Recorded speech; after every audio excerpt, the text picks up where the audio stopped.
আসসালামু আলাইকুম রহমতুল্লাহ। আশা করি সবাই অনেক অনেক ভালো আছেন।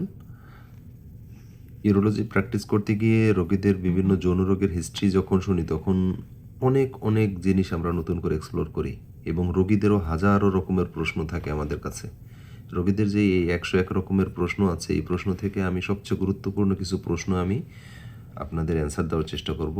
এটার টোটাল 101টা প্রশ্নের উত্তর আমি দিব। তার মধ্যে সর্বপ্রথম প্রশ্ন হলো আজকে যেটা রোগী আমাদের কাছে প্রশ্ন করে যে স্যার আমার আমার ওয়াইফের প্রতি আমার আগ্রহ কমে গেছে, এর কারণটা কি?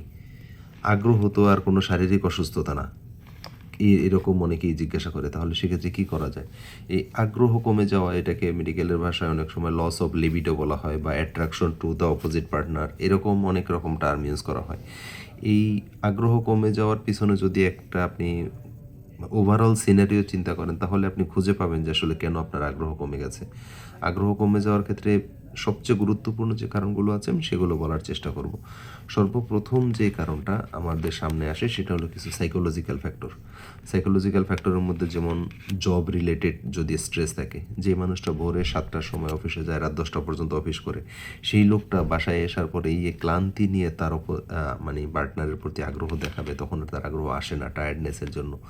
তারপরে অনেক সময় হয় ফিনান্সিয়াল অনেক বেশি মানে আর্থিক অর্থকষ্টে টানাপোড়েন থাকে, তারপরে চাকরি চলে যায় এরকম থাকে, তারপরে অন্য বিভিন্ন কারণে দেখা গেল যে তার ডিপ্রেশন থাকে অথবা অ্যাংজাইটি থাকে। এইসব জিনিসগুলো যখন মনের মধ্যে ঘুরপাক খেতে থাকে তখন প্রায়োরিটি বেসিসে দেখা গেল যে তার আগ্রহ আলটিমেটলি চলে যায়। এইটা খুবই কমন। এর পাশাপাশি অনেকে দেখা গেল যে অ্যান্টিসাইকোটিক মেডিসিনও খায়, বিশেষ করে অ্যান্টিডিপ্রেসেন্ট অথবা অ্যান্টিসাইকোটিক এসব মেডিসিন খেলে অনেকের দেখা গেল যে এই আগ্রহ চলে যায়। এর পাশাপাশি কিছু শারীরিক দীর্ঘমেয়াদী অসুস্থতা আছে, যেমন ধরেন যারা ডায়াবেটিস, উচ্চ রক্তচাপ, হার্টের সমস্যা অথবা এরকম দীর্ঘমেয়াদী যেসব অসুস্থতা আছে যেগুলোতে বলা চলে লাইফ লং মেডিকেশন খেতে হয়, এইসব মেডিকেশন যারা দীর্ঘদিন খায় তাদের ক্ষেত্রেও দেখা গেল যে আগ্রহ চলে যায়।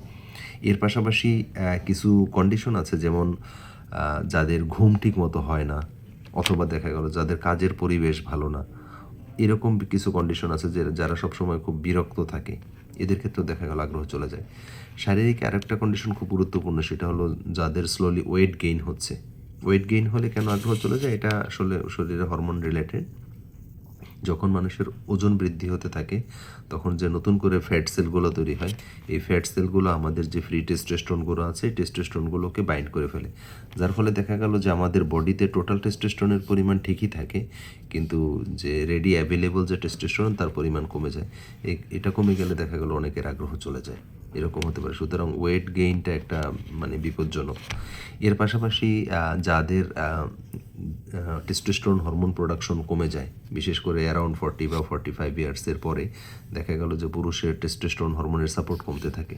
সেই ক্ষেত্রে দেখা গেল যে টেস্টোস্টেরন কমে গেলেও দেখা গেল যে তার মুড অফ হয়ে যায়, ফ্লাশিং হয়, যাকে অনেক সময় অনেকের ভাষায় অ্যান্ড্রোপজের মতো একটা সিমটম তৈরি হয়। ওই রকম সিমটম হলে অনেকের দেখা গেল যে আস্তে আস্তে আগ্রহ চলে যায়, কারণ তখন টেস্টোস্টেরন হরমোন ডিক্লাইনিং ফেজে থাকে।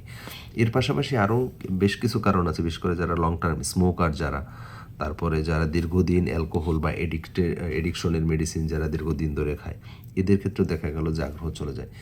আর রিলেশনশিপ ইস্যুটা অনেক বড় একটা রোল প্লে করে। দেখা গেল যে তার পার্টনারের সাথে বা তার ওয়াইফের সাথে সম্পর্ক ভালো না, অথবা অনেক বেশি টানাপোড়েন, অথবা দেখা গেল যে আরও একটা খুব প্র্যাকটিক্যাল সমস্যা, যেমন অনেক বাচ্চাদের মানে অনেক বেশি মানে বাচ্চা যদি অনেক বেশি ডিস্টার্ব করে বা ঠিকমতো না ঘুমায়, তাহলে দেখা গেল যে বাবা মায়ের মধ্যে এরকম টানাপোড়েন সৃষ্টি হয়, যাকে বলে আগ্রহ চলে যায়। আর এর পাশাপাশি যদি কারো দেখা গেল যে ইরেকটাইল ডিসফাংশন বা প্রিম্যাচুর ইজাকুলেশন দীর্ঘদিন ধরে সে দেখা গেল যে ভুগতেছে, সে চিকিৎসা নিচ্ছে, আবার দেখা গেল যে এই সমস্যা ফিরে আসতেছে, এই দীর্ঘদিন এই সমস্যার জন্য যে দেখা গেল যে তার মনে করে যে না আমার তো এই যেই সমস্যা আমার এগুলো ঠিক হচ্ছে না, এরকম ঠিক যখন না থাকে তখন দেখা গেল যে সে আস্তে আস্তে তার আগ্রহ হারিয়ে ফেলে। সুতরাং এরকম এক পয়েন্টে আসলে বলা খুবই মুশকিল যে কেন মানুষের আগ্রহ চলে যায়। এটা শারীরিক কারণ, মানসিক কারণ, বিভিন্ন ধরনের মেডিকেশনের কারণ, পারিপার্শ্বিক কারণ, এনভায়রনমেন্টাল ফ্যাক্টর, এই সব জিনিসগুলোর কারণেই দেখা গেল অনেকের আগ্রহ চলে যায়। যদি কারো এরকম মনে হয় যে তার আগ্রহেতে সমস্যা আছে, অবশ্যই তার সামগ্রিক এই প্রত্যেকটা বিষয়কে আপনি অ্যাসেস করে দেখবেন যে এইগুলোর মধ্যে কোনটা আছে, সেইগুলোকে আপনি উইথড্র করলে দেখা যাবে এই সমস্যা ঠিক হয়ে যাবে। আর শরীরের ওজনের ক্ষেত্রে হলে ওজন কমানো বা শারীরিক এক্সারসাইজ এটা বিশাল বড় একটা পথ্য হিসেবে কাজ করে এই সমস্যার জন্য। আশা করি সবাই বুঝতে পেরেছেন। সবাই ভালো থাকবেন। আসসালামু আলাইকুম রহমতুল্লাহ।